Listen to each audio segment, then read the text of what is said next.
Welcome to the Home Builder Digital Marketing Podcast. Over 90% of today's home buyers start their buyer journey online. Here we talk with not only industry experts, but also your fellow home builder marketers to learn how you can succeed in our incredibly competitive digital world. And now, here are your hosts, Greg Bray and Kevin Weitzel. Hello, everybody, and welcome to today's episode of the Home Builder Digital Marketing Podcast. I'm Greg Bray with Blue Tangerine. And I'm Kevin Weitzel with Outhouse. And we are excited to have joining us today, Josh Paul. Josh is the CEO at Homebuilder Ops. Welcome, Josh. Thanks for being with us. Greg and Kevin, it's great to be here. Well, Josh, let's start off and just help people get to know a little bit about you. Give us a quick background overview about yourself. Sure. So we've been working with home builders for about 7 years. I started out in the HubSpot world and used HubSpot every single day. HubSpot's the sales and marketing platform that's on fire right now in the home builder space, but been doing that for about 15 years, every single day for 15 years. We started working with home builders about 7 years ago.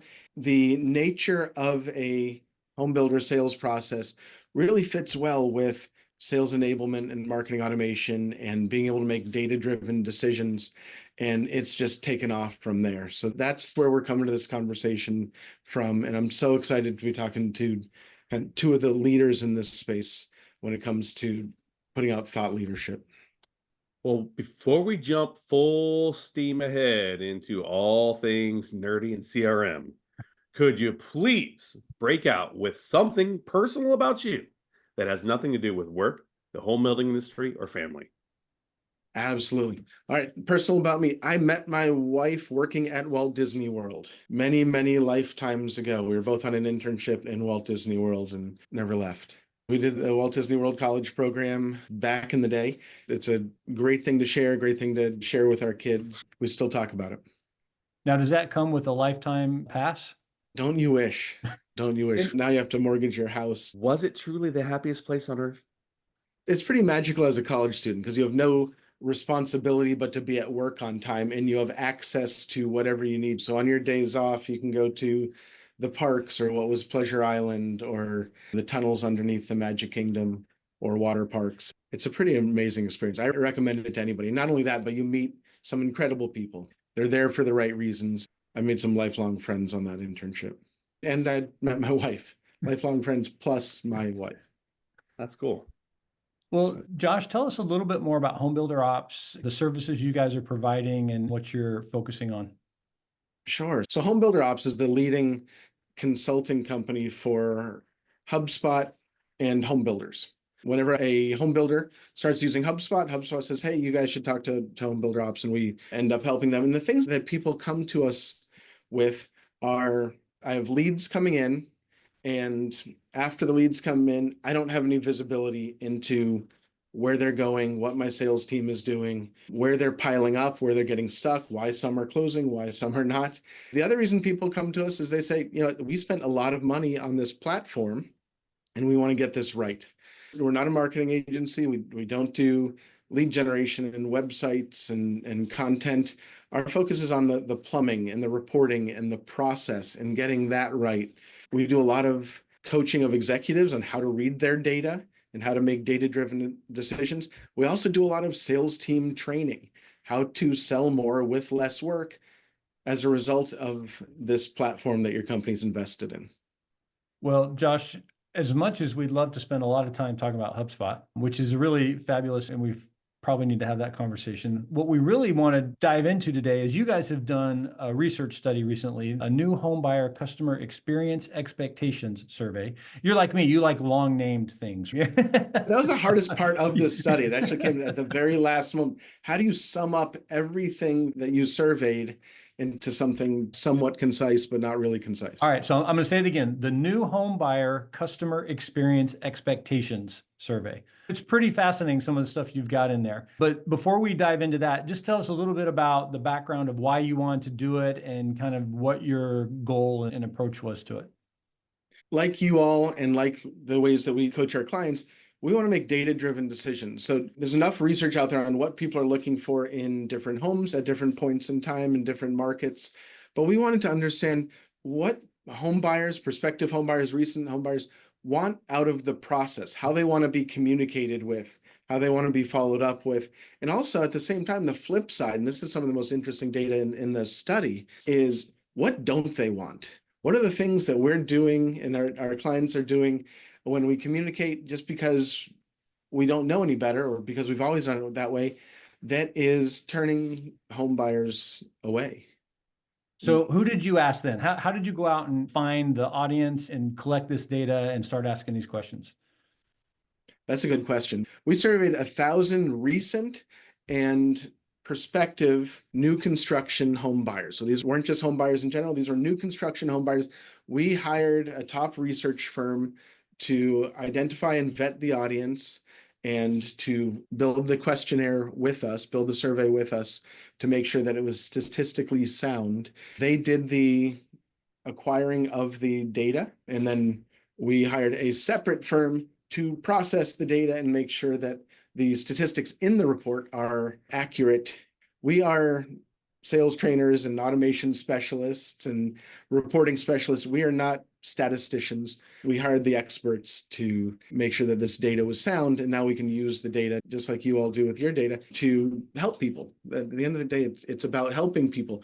The big takeaway, without going into all the details, is there are things that you can do in your process, in the language that you use, the information that you provide, the order in which you do things, that cost you as a home builder nothing to make that change, and it increases velocity through the sales process. It increases buyer satisfaction just by knowing what buyers expect and want out of the process.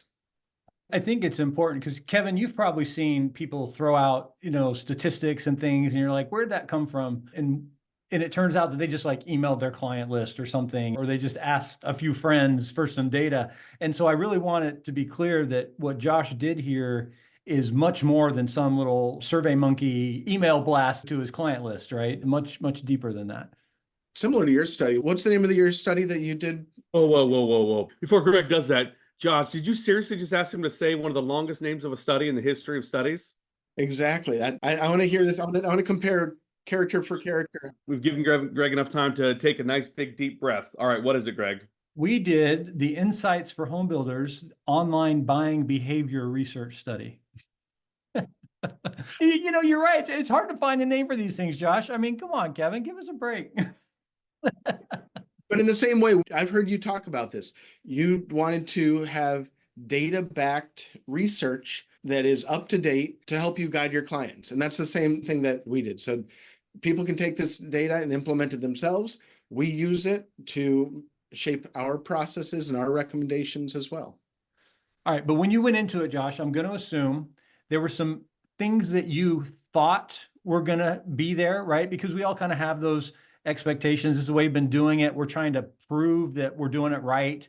What was the big surprise? The thing that you went, oh, I didn't expect that. What jumped out at you in your results?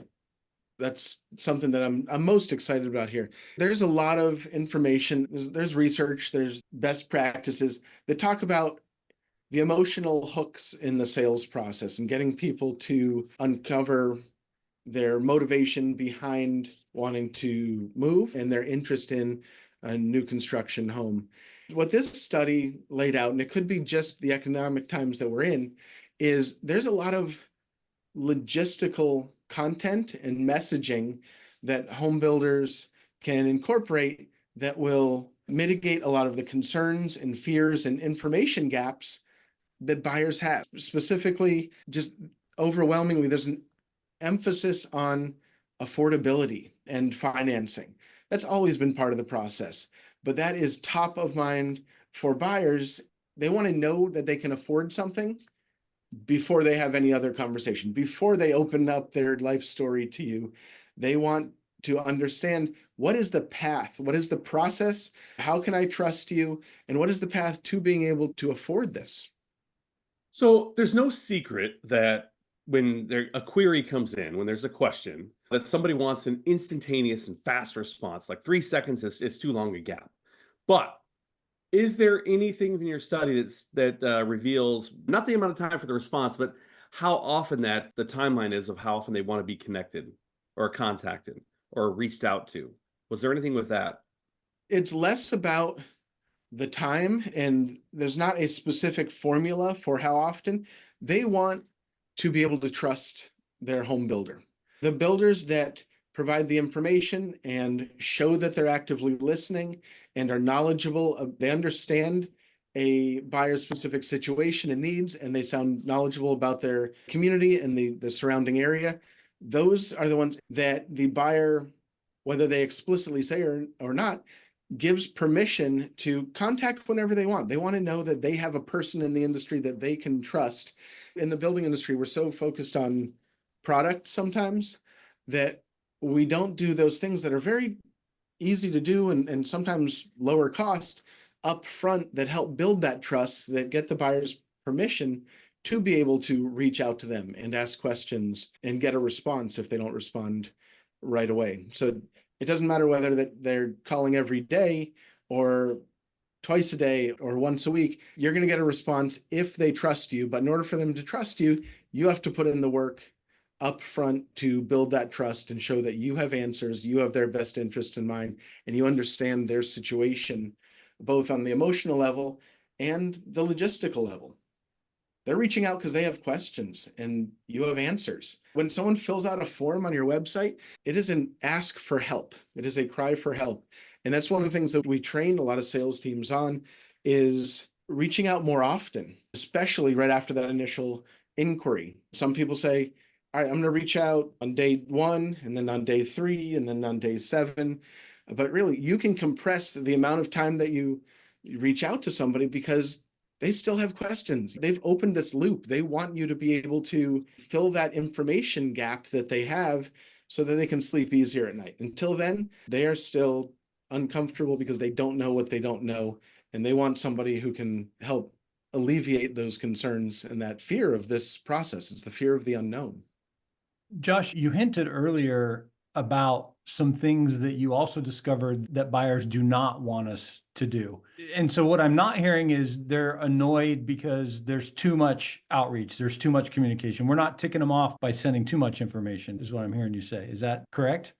That's correct, but you have to do the work up front to build that human relationship and build that trust and provide them the information that's going to fill those gaps and lay out that path for them. Some of the things that came out of the study that the buyers don't want us to do, that would make a buyer not want to work with a new construction sales professional, is the top one was slow to respond.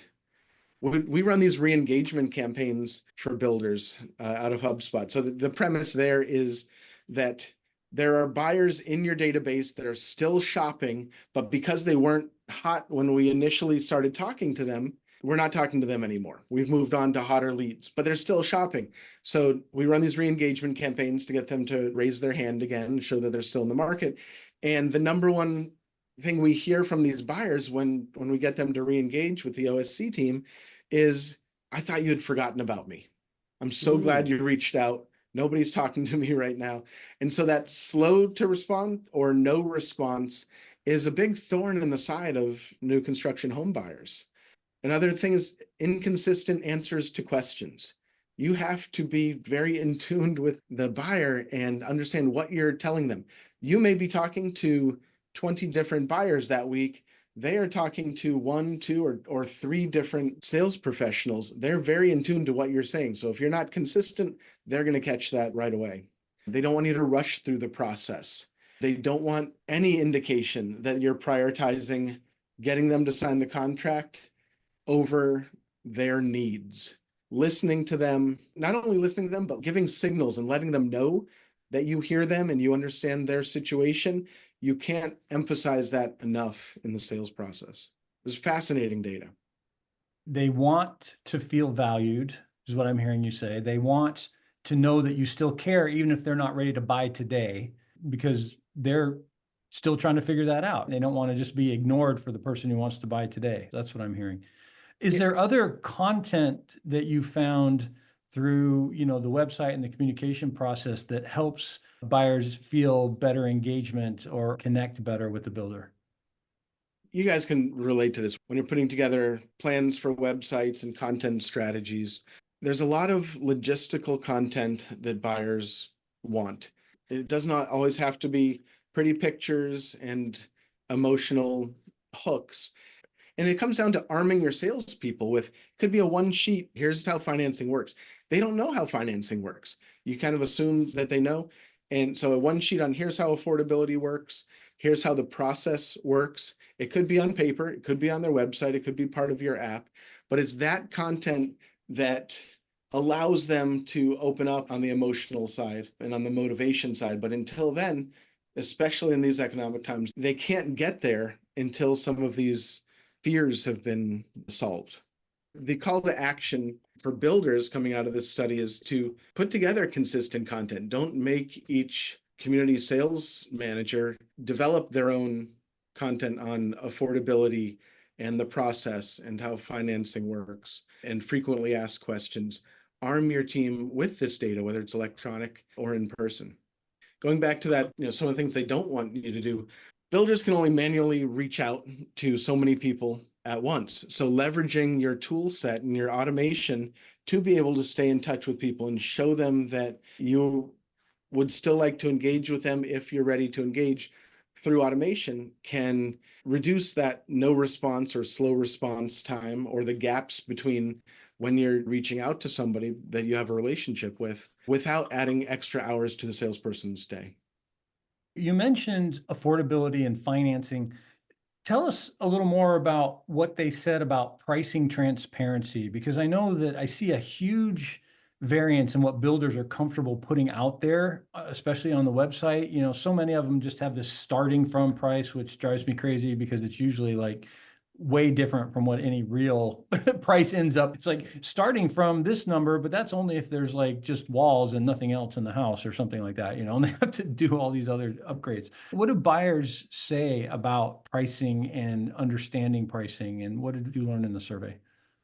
Sure. Two things. They want to understand pricing, not in terms of pricing, but in terms of affordability. That is first and foremost on their mind. We asked the question, what would keep you from signing a contract with a new construction home builder? And number one was concerns about affordability and pricing. And then the second thing was concerns over hidden fees. And this doesn't necessarily need to be at the beginning of the process or publicly available, but the sales team and the sales strategy has to include an overt effort to show that there aren't any hidden fees. It all comes down to trust, and you can build trust through process and through content in a systematic way. You don't have to have this magical, charismatic salesperson at every community. You can incorporate a process and arm every salesperson with the content that will create trust, that will manufacture trust. The other thing that I thought was interesting, we asked, what information has the least impact on making you comfortable to schedule an appointment? So we're not talking about once they've met with them, we're talking about the beginning of the process. What information is of least value to you or has the least impact? One of the top items was current promotions. What buyers are saying is current promotions don't drive appointments. That was a little contrary to what we had heard in some other data. So we dug in further and they said current promotions matter, but current promotions at that point in the process, because I'm so early in the process, I don't understand the other parts of the process or how long this takes. The current promotions that a builder is running that they're getting in front of me don't move me to book appointments. It's too early. Later on, it may move me to sign a contract faster, but in terms of scheduling an appointment and visiting the community, current promotions don't have the impact that a lot of builders think they do. So I actually relate to that very much, and I'll tell you why. Me being a salesperson, I'm your typical salesperson's dream because I've already pre-sold myself before I even walk in the door. So I am that person that literally goes in going, all they got to do is not blow it, and I'm a customer. So when I look at somebody that's leading with a promotion, I look at that as pressure. They're trying to apply pressure to me to basically force me into something that I already want versus it being a carrot that says, hey, here's something that could help you get over the line. I'm already over the line. So I look at it as something that is against what my goals are, which is to have a nice, smooth transition. It's more along the lines of them trying to pressure me in. And I'm like, well, why do you feel the need to pressure me? You have a quality product. The pricing's where I need it to be. The community's where I want to live. So what's the purpose of this pressure other than just to pressure me into doing it? What's wrong with it? That's where my mindset goes as a consumer. Exactly. And that didn't strike us until after we saw this data. I said, that does make a lot of sense for the reasons that you're talking about. It's that zero moment of truth that Google research from probably a decade or two ago now, where consumers are so educated online now that when you introduce what was traditionally an effective sales tactic, like a promotion, to a consumer that's already sold themselves, it, without knowing it, throws a wrench in the mentality of the buyer. I think a lot of people don't trust promotions anymore unless they're those already socially accepted things. Like we know that Black Friday is a day that Best Buy and all the electronic stores are going to have all these crazy deals. Everybody has deals on Black Friday. Everybody knows if you're going to buy a mattress that for some crazy reason Veterans Day is the day to go buy a mattress because they have all these promotions that are specific to that specific day. And it's kind of a commonplace that people understand that. But I think outside of that, I truly believe that people don't trust promotions. And I think it comes down to auto dealers have screwed us on this. Blame the auto dealers, blame the airlines. Let's do it. Greg, how do you guys approach content strategy on sites to build trust? Well, I think trust is all about educating the buyer and then providing what we call social proof. And that's where we talk about who else have you done this for and have you been successful with that? And of course, that gets into the testimonials and the reviews and things like that. Josh, did you have some data on how buyers really respond to things like testimonials and reviews as part of all of this? That's exactly right. And it aligns with exactly the way that you and your company approach it. We ask buyers what would make them feel more comfortable scheduling an appointment with a community sales professional, with a home builder sales professional. The number one thing was reviews and those testimonials. Close second is financial information. This kind of aligns with what we've been talking about this entire episode. Company information is number three. And then the fourth in the top four is information about the purchasing process. Builders are so close to their purchasing process, sometimes we don't step back and go, this buyer is thoroughly confused and scared, and we need to fill in these gaps and show them the path and show them that we've done it for other people and that they can trust us before we start talking anything close to a sales conversation. It's educating them. Well, Josh, based on the things we've learned, obviously we can't get into everything that you've got in the study, but if you could just share with our audience today, one or two things that they should be doing different based on what you learned, what would be at the top of that list? What home builder sales leaders should focus on is adjusting their process and providing content to meet home buyers' expectations. This report is all about what do home buyers want in the process, what do new construction home buyers expect in the process. And you don't have to retool everything. You don't have to blow everything up. You don't have to fire everybody and rehire everybody. You can introduce content and changes to your process without spending a lot, without a lot of change management that would make a big difference to buyers and eventually move the needle. You'll have more appointments. You'll have people moving to contract faster. You'll have fewer cancellations because you have aligned your sales process and your marketing efforts with what buyers want, how they want to be treated, and the information they need to feel comfortable moving forward. Well, Josh, if somebody wants to get a full copy of the report and see all the data, because again, we've just scratched the surface in a few minutes today, how can they get their hands on it? Sure, they can go to homebuilderops.com/research. That's homebuilderops.com/research. If you can't find Home Builder Ops, you can just search for HubSpot for home builders, and we're all over that first page. Somebody's been doing their SEO. There we go. HubSpot for home builders. Awesome. Well, Josh, we appreciate you spending time with us today. If somebody wants to connect with you personally, what's the best way for them to get in touch? Connect with me on LinkedIn. I love meeting new people. I love collaborating with people. And most of all, my team and I love helping people. So look for Josh Paul on LinkedIn. Thanks again, Josh, for being with us. And thank you, everybody, for listening today to the Home Builder Digital Marketing Podcast. I'm Greg Bray with Blue Tangerine. And I'm Kevin Weiss with Outhouse. Thank you.